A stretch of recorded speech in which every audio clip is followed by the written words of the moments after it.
The process of creating your photo collage or your digital collage in Photoshop.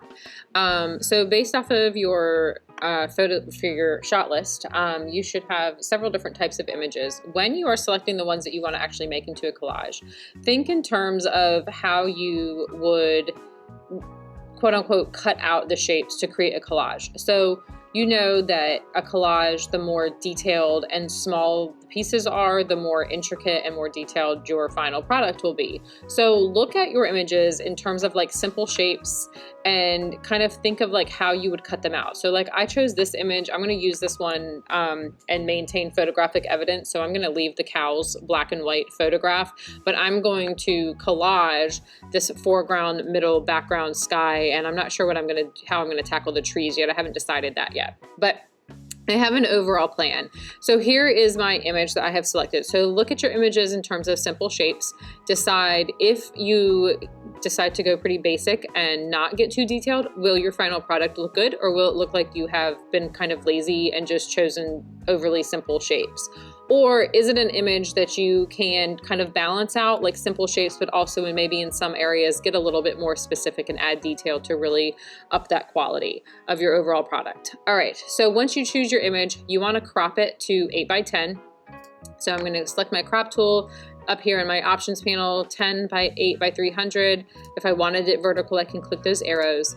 I'm going to take advantage of my grid here and use my rule of thirds to kind of cut that lower third right across the horizon line, double click to crop.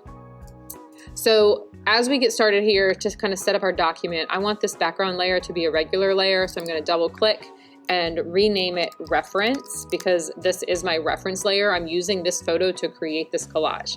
So here's my reference layer. Now I'm going to start with the foreground. So this kind of grass part. So I chose to use a texture of a rug that I think will work really great to kind of mimic the grass. So I'm going to use this one right here. So once you've decided what area you're going to tackle first, you want to bring in the texture that you're going to use.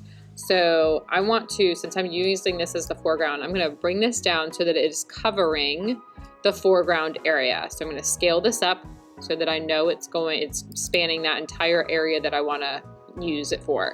So right now I don't need this though. I'm going to hide the layer, but it's really important that it is in the document. So I'm going to hide the layer, click on my reference, and I'm going to make my selection. I'm going to use the quick selection tool to select this foreground area. I want to just kind of roughly get it at least up to where it meets that middle ground. And then I've got all these little sprigs of grass that are kind of popping up that define the foreground from the middle ground. So I want to capture those as well. So I'm going to go to Select and Mask up in the Options panel, get my Refine Edge Brush tool over here, and I'm going to do Command+ to zoom in, spacebar to pan, and now I'm going to just kind of go over, kind of brushing over all this area where the grass, those little sprigs of grass poking up, meet the middle ground. So I'm just kind of going over that just to refine this edge, because I feel like those are really important to maintain texture-wise, to maintain that definition between foreground and middle ground.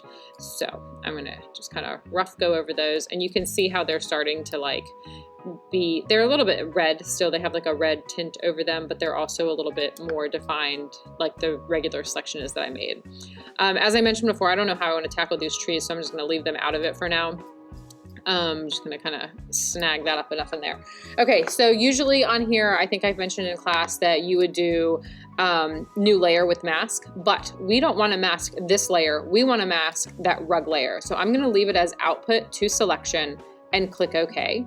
So now as I've come out of here, you can see my selection. I'm going to zoom out or Command 0 to make it fit the screen. Now I'm going to turn on that rug layer, my texture layer, click on it so that layer is selected, and now select the mask. And now I have applied that mask to the selection I made from my reference photo. And that is essentially the pattern that you are going to take to create this entire image.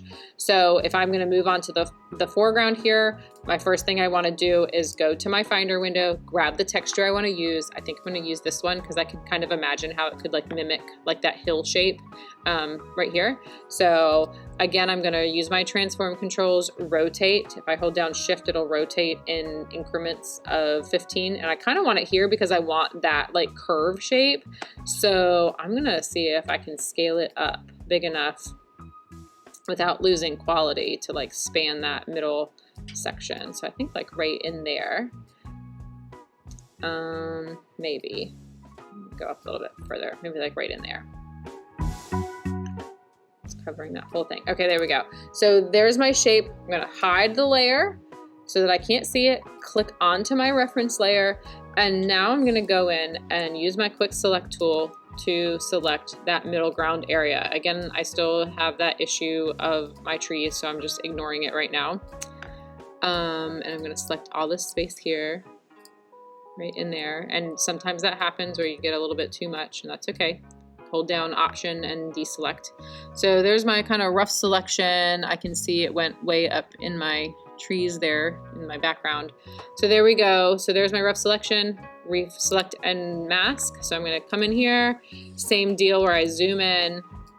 Now this is, you're starting to have to make some artistic choices here. So I think I'm going to, since I'm gonna leave these trees out of it, I'm gonna kind of like brush over these trees so that they stay masked. And again, it doesn't have to be perfect. I'm gonna probably come back and have to tackle this later. Probably won't. I'll show you guys in class instead of in the video what I end up doing with those trees. I'm gonna go over this, all these little sprigs. I think where my selection met that ground is fine, but I do need to go around the edge of the cow because I want to maintain that space, like where the hair on the tail kind of has light between it. I'm gonna have that, and like to maintain that furry edge. So I am going to get the edge of my cow, go over this grass. Here's this problem tree again that I haven't figured out what to do with.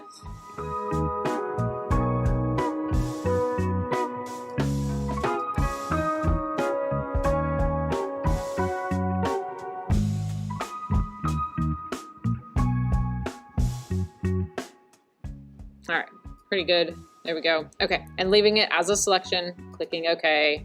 And now we've got our selection made. I'm gonna click onto the layer that I want to use and click the mask tool, and there we go. So now I've got my cows, I've got my foreground, my middle ground, and my background. Now I can keep on going, but for the sake of you guys maintaining your attention and watching this video, I'm going to show you a couple things we can do here.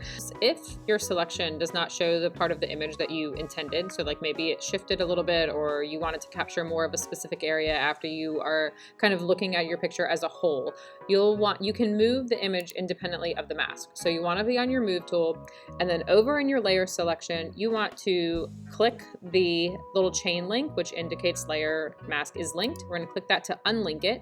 Make sure our layer is like the image of the layer is selected, so those little white brackets are around the image. And then we can click within here and move this around. Now be aware, like, because I rotated this image, so it's kind of like at a point. So when I go up too high, I end up with this like kind of uncovered area over here. So be aware of that happening. Pay attention to your whole image.